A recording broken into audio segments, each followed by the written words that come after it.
اسلام میں اس کی سزا بہت سخت ہے. کرنے والا اور جو یہ کام کروا رہا ہے دونوں کو کیا کر دو؟ بولو نا بھائی, قتل کر دو. تو کرنے والے کی سزا بھی قتل نبی نے فرمائی, اور جس کے ساتھ کیا جا رہا ہے اس کی سزا بھی کیا ہے؟ قتل ہے. تو اس لیے حکومت سے ہمارا مطالبہ ہے قرار واقعی سزا ملنی چاہیے, اور ان کی سزا ڈبل ہونی چاہیے ان جیسے لوگوں کی, اس لیے کہ دین کا لیبل لگا کے کیا کر رہے ہیں؟ جرم کر رہے ہیں. میں نے اس لیے دیر سے بیان کیا, مجھے صحیح صورتحال پتہ نہیں چل رہی تھی ہوا کیا ہے. میں اسی سے دھوکے میں آیا تھا, میں نے کہا شاید سچ بول رہے ہوں کہ قرآن پہ ہاتھ رکھ کے کون جھوٹ بولتا ہے. وہ ان لوگوں پہ بھی کوڑے پڑنے چاہیے جو معاشرے میں لڑکوں سے بدفعلی کو پروموٹ کر رہے ہیں. Get to like, comment, share and subscribe to Mufti Tariq Masood, famous scholar. یہ جو ایک اسکینڈل چل رہا ہے آج کل, ایک مدرسے کی کسی مولانا صاحب کا بچے کے ساتھ بدفعلی کے بارے میں, تو یہ جو اسکینڈل سامنے آیا ہے مدرسے کے مولانا صاحب کا, ان کے بارے میں جو اطلاعات آئی ہیں وہ یہ ہیں کہ یہ ایک بار نہیں, ان کو درجنوں بار محترم کو تنبیہ کی گئی تھی اور ان کی کمپلینس کی گئی ہیں, اس کے باوجود بھی یہ سدھرے نہیں ہیں.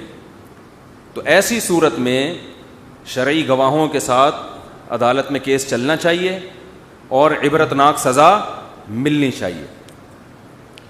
اور اگر شرعی گواہ نہیں ہیں تو جو بھی جدید ذرائع ہیں کسی حقیقت تک پہنچنے کے, ان کو بھی استعمال کیا جا سکتا ہے, جو ریکارڈنگ دنیا دیکھ رہی ہے.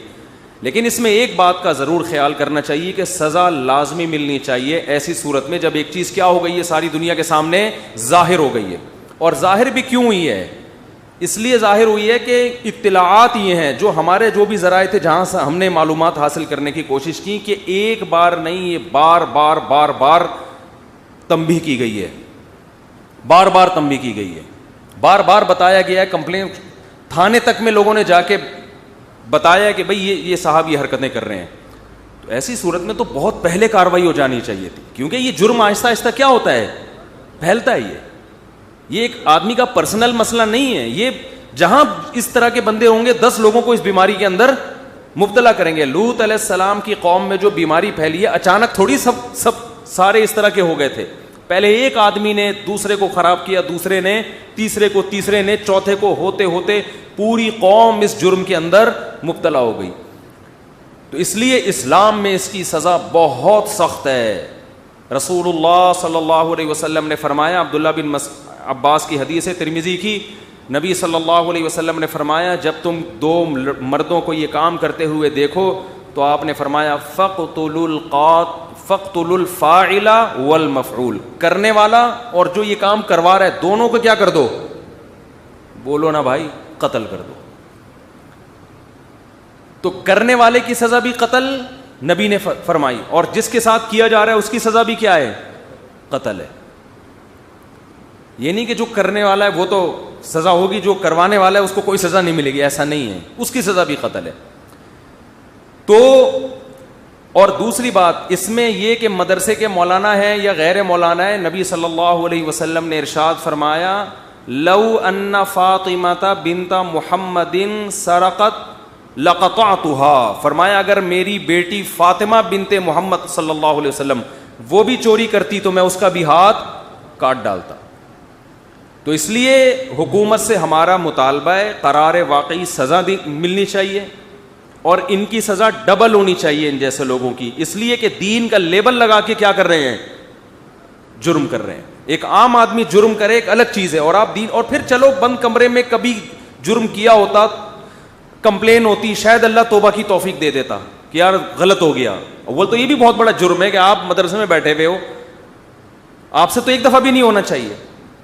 لیکن بار بار جو مجھے اطلاعات ملی ہیں, جو جہاں تک میں جانتا ہوں, بار بار تنبیہ کی جا رہی ہے, بار بار کمپلین ہو رہی ہے, مگر ایک آدمی سدھرنے کا نام نہیں لے رہا.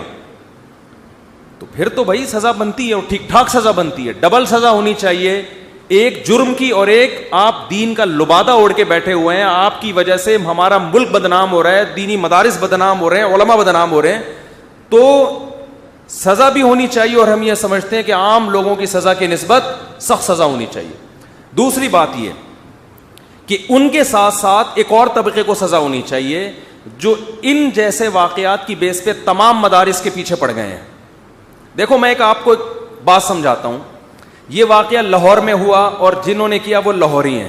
اللہ نہ کرے, خدا نہ خواستہ, کسی کراچی والے کو لاہور سے کوئی ٹھڑک ہو اور وہ کہے کس لوگوں کو بدنام کرتا پھر لاہوری غلط ہوتے ہیں, لاہوری غلط ہوتے ہیں, اور یہ واقعہ سامنے آئے کہ دیکھو لاہوری نے کیا کیا, اس سے پتہ چلتا ہے لاہوری ایسے ہوتے ہیں. لاہور والوں کو غضب آئے گا کہ نہیں آئے گا کہ بھائی ہم نے کب ساری دنیا کے ہر آدمی کا ٹھیکہ لیا ہوا ہے کہ لاہور میں جو گند ہو ہمارے کھاتے میں ڈالا جائے. اگر یہ صاحب کراچی کے ہوتے یا پشاور کے ہوتے اور کسی کو پشاور والوں سے ویسے ہی ٹھڑک ہے, بغض ہے, وہ پشاور کو ویسے ہی بدنام کرتا پھرتا ہے کہ وہ یوں ہوتے ہیں وہ یوں ہوتے ہیں, اور یہ واقعہ پشاور میں ہوتا اور وہ صاحب پشاور کے ہوتے, پشتو اسپیکنگ ہوتے, اور کوئی اس بیس پہ کہتا ہے کہ دیکھا ہم تو کہتے ہیں نا پشاور والے ایسے ہوتے ہیں, تو پشاور والے چھوڑتے اس کو؟ بولو بھائی. وہ کہتے ہیں کیا دنیا میں جو جرم پشاور میں ہو رہا ہے تو کیا پورا پشاور اس کا ذمہ دار ہوگا؟ اگر کسی کو کراچی سے ٹھڑک ہے یا اردو اسپیکنگ سے ٹھڑک ہے اور یہ مولانا صاحب کراچی میں ہوتے, اردو اسپیکنگ ہوتے, اور اس بیس پہ کوئی یہ کہتا کہ ہم تو پہلے ہی کہتے تھے یہ اردو اسپیکنگ ایسے ہوتے ہیں, تو یہ بات درست ہوتی؟ تو اگر کسی مدرسے میں کوئی واقعہ ہوا ہے اس بیس پہ یہ کہنا کہ مولوی لوگ ایسے ہوتے ہیں, قاری لوگ ایسے ہوتے ہیں, مدرسے والے ایسے ہوتے ہیں, یہ بالکل اسی طرح جہالت ہے جیسے کوئی اس بیس پر یہ الزام لگائے کہ لاہور والے ایسے ہوتے ہیں. لاہور والے نہیں چھوڑیں گے اس کو, وہ کہیں گے پہلے ایسے تھے نہیں تھے, اب جو ہے نا تیرے ساتھ ہم ایسے ہی ہوں گے, وہ نہیں چھوڑیں گے اس کو. تو اسی طرح جس کو اپنی جس کے خلاف بغض نکالنا ہے نا وہ یہاں بیٹھ کے نکال رہے. ایک جرم ہے جو بہت بڑا جرم ہے کیونکہ ایک دینی ادارے میں ہو رہا ہے اور ایک ایسی شخصیت کر رہی ہے جس کی نسبت کس کی طرف ہے, اور افسوس اس پر ہوا ہے کہ دینی کتاب ہاتھ میں رکھی ہوئی ہے. دینی کتاب ہاتھ میں, یہ تو کفر ہے نا ایک طرح کا. تو اس لیے نہ ہم اس جرم کو ہلکا سمجھتے ہیں, نہ ہم یہ سمجھتے ہیں کہ یہ جرم قابل معافی ہے, لیکن ہم لوگوں کو بھی ایک تنبیہ کر رہے ہیں کہ سزا یقیناً ملنی چاہیے. اس کے خلاف جتنا احتجاج کیا جائے کم ہے, لیکن ایک اصول ہمیشہ ذہن میں رکھو کہ یہ بات بہرحال کھوپڑی کے اندر بٹھا لیں کہ کسی کے جرم پہ خوشیاں منانا اس کا بہرحال کوئی تک نہیں بنتا. یہ غم کا ایک سبب ہے یہ کام جو ہوا ہے, لیکن بعض لوگوں کا ایٹیٹیوڈ سے اور ان کے انداز سے ایسا لگ رہا ہے کہ ان کے خوشی سے نا یہ پاگل ہو رہے ہیں کہ دیکھو ایک آدمی کا جرم اچھالنے کا ہمیں موقع مل گیا. تو چاہے کوئی لبرل آدمی کرے بلکہ کوئی غیر مسلم بھی کرے, اگر کسی کا پرسنل ہے تو شریعت میں پردہ ڈالنے کا حکم ہے, لیکن اگر جرم پھیل رہا ہے متعدی, جیسے کہ یہاں تھا, یہ تو پھیل رہا تھا نا باقاعدہ, اور محترم کو تنبیہ بھی کی گئی ہے بار بار, اور پھر پہلا بیان قرآن پہ ہاتھ رکھ کے جھوٹ بول رہے ہیں کہ مجھے جناب وہ نشہ کرایا گیا تھا. قرآن پہ ہاتھ رکھ کے آپ, میں اسی سے دھوکے میں آیا تھا, میں نے کہا شاید سچ بول رہے ہوں کہ قرآن پہ ہاتھ رکھ کے کون جھوٹ بولتا ہے. وہ پھر بعد میں لوگوں نے اور ویڈیوز بھیجی, پتہ چلا کہ یہ سب ڈرامہ ہے نشے وشے کا.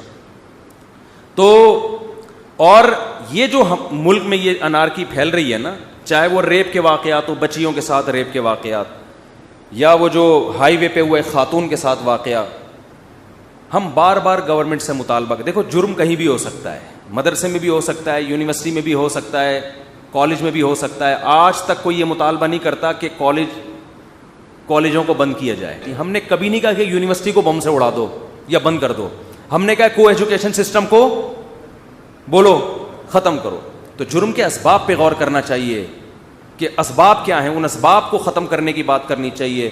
ان اسباب میں ایک بہت بڑا سبب شرعی سزاؤں کا نافذ نہ ہونا. صحابہ کے دور میں مرد سے بدفعلی کرنے والے دونوں کو کیا کیا جاتا تھا؟ قتل. اور حضرت علی رضی اللہ تعالی عنہ نے آگ میں جلانے کا حکم دیا تھا, کیونکہ صحابہ میں یہ مرض بالکل بھی نہیں تھا, وہ لوگ جلدی نکاح کے عادی تھے. یہ ساری بدماشیاں دیر سی شادی کے نتیجے پیدا ہوتی ہیں. میرا ایک بیان تھا 2-2.5 سال پہلے, میں نے اپنے ایڈمن سے کہا وہ بیان دوبارہ چلاؤ, ابھی دوبارہ چلائیں گے انشاءاللہ. وہ بیان میرا یہ تھا کہ آپ اس قسم کے جرائم کی اگر تہ میں جائیں گے نا, چاہے وہ لڑکوں سے بدفعلی ہو یا ریپ کے واقعات, ان کی آپ جب گہرائی میں جاؤ گے نا تو آپ کو کہیں نہ کہیں نکاح میں رکاوٹ, حلال میں رکاوٹیں, اس کے پیچھے یہ عنصر لازمی نظر آئے گا. جس معاشرے میں حلال میں رکاوٹ ہو وہاں حرام کاریوں کے دروازے کھلتے ہیں.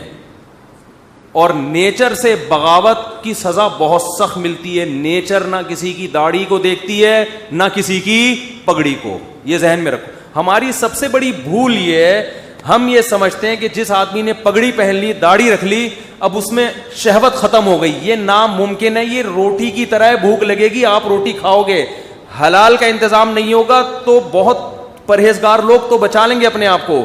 نارمل طبقہ کہاں مائل ہوگا؟ گناہوں کی طرف مائل ہوگا. جن علاقوں میں بھی لڑکوں سے بدفعلی کی بیماری ہے نا, وہاں دیر سے شادی کا رواج ہے. آپ سرچ کر لیں. اور دیر سے کیوں؟ وہاں نکاح کو مشکل بہت بنایا ہوا ہے. اور ایک شادی کا رواج یہ بھی اس کا ایک ذریعہ ہے. بہت سے لوگوں کی بیویاں ہو جاتی ہیں بوڑھی اور وہ خود ہوتے ہیں جوان. اب وہ نہیں صبر کرتے, غلط کرتے ہیں. ہم تو کہہ رہے ہیں صبر کرو, لیکن ایک شریعت نے اور بھی تو حل بتایا ہے نا. او بھائی یہ دیکھو, عورت جلدی بوڑھی ہوتی ہے, مرد دیر سے بوڑھا ہوتا ہے. اب وہ کیسے صبر کرے گا؟ ہر ایک میں ایک جیسا تقویٰ تھوڑی ہوتا ہے. پھر بھی ہم کہتے ہیں اگر وہ جرم کرے تو اس کو مارو, کوڑے مارو, اس کو سزا دو. یہ کوئی عذر نہیں ہے کہ جی میری بیوی بوڑھی ہو گئی تھی تو میرے لیے گناہ حلال ہو گیا. یہ تو کمارے کے لیے حلال نہیں ہے, تو میرڈ کا آدمی کے لیے کہاں سے حلال ہوگا؟ لیکن ہم کہتے ہیں کہ گورنمنٹ نکاح کو آسان بنائے تاکہ یہ ٹھڑک معاشرے میں ختم ہو. یہ صرف یہ ہر طبقے میں آپ کو ملے گی ٹھڑک, داڑھی والے میں بھی, بغیر داڑھی والے میں بھی. جہاں نکاح مشکل ہوگا وہاں یہ برائیاں معاشرے میں پھیلیں گی. اس کا تعلق داڑھی یا بغیر, میں اکثر بیان میں ایک بات کہتا ہوں, لوگ کہتے ہیں داڑھی والا ہو کے یہ کام کر رہا ہے, داڑھی والا ہو کے یہ کام کر رہا ہے. داڑھی کا اس ٹھڑک سے کیا تعلق ہے بھائی؟ داڑھی کا جو ہے نا, جو ایک نیچر ہے انسان کی, جب وہ حلال نہیں. لوط علیہ السلام کی قوم کو جب بدفعلی کی عادت پڑ گئی ہے, پھر تھوڑی ان کو نکاح میں رغبت ہے.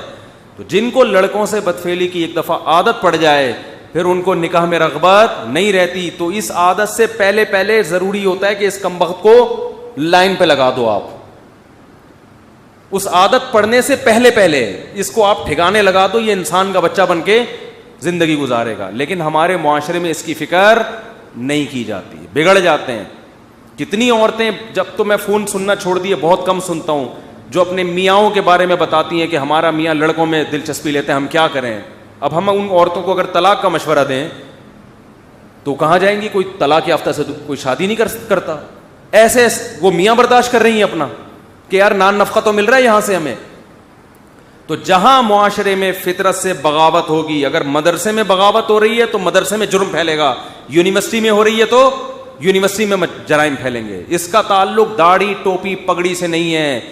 فطرت نہ داڑھی دیکھتی ہے, نہ ٹوپی اور نہ پگڑی.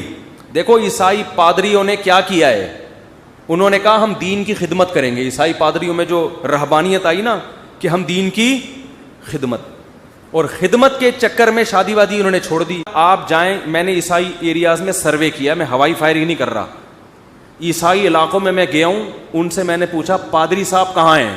فرار ہو گئے. کیوں؟ لڑکے کے چکر میں, لڑکے کے ساتھ پکڑے گئے تھے. میں نہیں کہہ رہا سارے پادری ایسے ہوتے ہیں, کوئی لڑکی کے ساتھ پکڑا گیا, کوئی وہ جو دین کی خدمت کے چکر میں حضرت کا ارادہ تھا کہ ہم نے نکاح نہیں کرنا, وہ چکر کیا پڑ گیا؟ مہنگا پڑ گیا. شادی کر لیتا تمیز سے تو ان چکروں میں نہ پڑتا. آپ کہیں گے بہت سے شادی شدہ ان چکروں میں پڑے ہوئے ہیں. یہ وہ ہیں جو چکروں میں پہلے پڑتے ہیں پھر بعد میں جا کے شادی کرتے ہیں, پھر بعد میں نہیں یہ برائیاں چھوٹتی. تو حکومت کے ذمے دو کام ہیں. ایک کام کہ سب سے پہلے تو نکاح کو جلد سے جلد نکاح کو پروموٹ کرے, آسان بنائے, جہیز کے خاتمے کی مہم چلائے, اور کنواروں سے, میں نہیں کہہ رہا کہ کنواروں کی ڈنڈے مار مار کے شادی کرائیں, ان سے کم از کم پوچھ گچھ ہو, کیوں قوم کی کسی ایک بیٹی کو سہارا کیوں نہیں دے رہے, کسی کی بیٹی کو سہارا کیوں نہیں دے رہے. بھائی یہ بھی ہمارے ملک کی عورتیں, ان کو مرد ان کو اپنے نکاح میں لا کے ان کو سہارا دے گا تو ہمارے ملک کی عورتوں کا ہی بھلا ہوگا نا اس میں, تو کیوں نہیں کر رہے یہ کام. دوسری بات یہ ہونی چاہیے کہ شرعی سزائیں. سعودی عرب میں اب تک تو یہ تھا کہ اگر کوئی لڑکا سے بدفعلی کرتے ہوئے پکڑا جائے تو دونوں کی گردن اڑاتے ہیں. اب کا مجھے نہیں پتا آج کل کیا ہو رہا ہے. تو اس کی وجہ سے بہت حد تک اس برائی پہ کنٹرول تھا. تو شرعی سزائیں نافذ ہونی چاہیے. میں کہتا ہوں 8-10 چوروں کا ہاتھ کٹ جائے, اس کے بعد کسی کے باپ میں بھی ہمت نہیں ہوگی چوری. مسجد سے چپل بھی نہیں چرائے گا وہ. 8-10 لوگ سمجھتے ہیں کہ جب چوروں کے ہاتھ کٹیں گے پورا ملک لنڈا ٹنڈا ہو جائے گا. وہ بھائی کٹنا جب شروع کریں گے بہت زیادہ 8-10 کے ہاتھ کٹیں گے اتنی کروڑوں کی آبادی میں. اس کے بعد ہم نے دیکھے ہیں نا جہاں اس طرح کی چیزیں ہیں, سعودی عرب میں آپ دیکھ لو, سونے کی دکانیں لدی ہوئی ہوتی ہیں. لوگ اسی طرح 10-15 سال پہلے تو یہی حال تھا, سونے کی لدی ہوئی دکانیں کھلی چھوڑ کر لوگ کہاں چلے جاتے ہیں؟ نماز. کسی کی ہمت نہیں ہوتی کہ ایک کوئی بندہ وہاں سے کسی خاتون کا اٹھا لے وہاں سے, کیونکہ اس کو پتا ہے کیمرے لگے ہوئے ہیں, ذرا سا ٹریس ہو گیا تو فوراً کیا جائے گا, ہاں ٹنڈا ہو کے گھر واپس آؤں گا میں. ہمارے ایک جاننے والے ڈاکٹر تھے, انتقال ہو گیا, اللہ مغفرت فرمائے, ان کا کام ہی یہی تھا وہاں. ہم نے کہا آپ کا کام کیا؟ کہہ رہے ہیں میں چوروں کے ہاتھ کاٹتا ہوں. ٹھیک ہے نا, چاپڑ لے کے بیٹھے ٹڑک, وہ پھر ہاتھ کاٹ کے اس کو سیتے بھی ہے نا تاکہ خون نہ بہے. تو شرعی سزائیں جب زانیوں کو چند کوڑے پڑیں گے اور مردوں سے بدفعلی کرنے والوں کو جب کوڑے پڑیں گے اور 2-4 لوگوں پہ شرعی حد جاری ہوگی تو ویسے ہی یہ برائی انشاءاللہ ختم ہو جائے گی. اور دوسری بات یہ کہ ان لوگوں پہ بھی کوڑے پڑنے چاہیے جو معاشرے میں لڑکوں سے بدفعلی کو پروموٹ کر رہے ہیں. ہمارے بعض لبرل لوگ, سب کی بات نہیں کر رہا, اسمبلیوں میں بعض لوگ ایسے بیٹھے ہوئے ہیں کہ ان کا بس نہیں چل رہا کسی طرح سے معاشرے میں ہم اس کو لیگل قرار دیں. ایسے لوگ ابھی موجود ہیں, ان کی یوٹیوب پہ چینل کھولے ہوئے, انہوں نے فیس بک پہ اس طرح کی باتیں کرتے ہیں. کیا حرج ہے بھائی اگر 2 آدمی آپس میں کر لیں؟ تو ہم اس بے حیائی کے ملک میں اجازت بولو نہیں دے سکتے. اور ان لوگوں پہ بھی کوڑے پڑنے چاہیے جو ایسے چند واقعات کی بیس پر تمام مدرسوں کو اور ہر عالم کو برا بھلا کہتے ہیں. یہ ہر طرح یہ طبقہ ہر فیلڈ میں ہے, ہر جگہ آپ کو ملے گا یہ. تو جیسے کوئی ڈاکٹر یہ کام کرے تو یہ مطلب تھوڑی کہ سارے ڈاکٹر برے ہیں, میڈیکل کالجز سارے بند کر دو. کیسی جہالت والی باتیں ہیں. اس طرح کے میسج چلا رہے ہیں, ویڈیو بنا رہے ہیں, جن کو ویسے ہی علماء کے خلاف بغض ہے نا, وہ ویڈیو بنا کے ڈال رہے ہیں. ہم کہتے ہیں ان کو سزا ملنی چاہیے, ڈبل سزا. ایک اس کی کہ یہ دین کی طرف ان کی نسبت ہو کہ یہ اس طرح کیوں کر رہے ہیں, اور ایک سزا ان کے جرم کی ملنی چاہیے. تو یہ تو میری کچھ باتیں آپ کے سامنے رکھنی تھی. میں نے اس لیے دیر سے بیان کیا, مجھے صحیح صورتحال پتہ نہیں چل رہی تھی ہوا کیا ہے. لوگ ایک دم شروع ہو جاتے ہیں نا تبصرے کرنا, تو اس سے بعض دفعہ بے گناہ لوگ بھی ذلیل ہو جاتے ہیں. کوئی سازش بھی ہو سکتی ہے, تو فوراً تبصرہ نہ کیا کریں, تھوڑا ٹھہر جایا کریں کہ ہو کیا رہا ہے. مفتی صاحب کے یوٹیوب چینل کو سبسکرائب کیجیے اور ان کے تازہ بیانات کے ذریعے اپنی علمی, اصلاحی اور فکری آبیاری کرتے رہیے. جزاکم اللہ.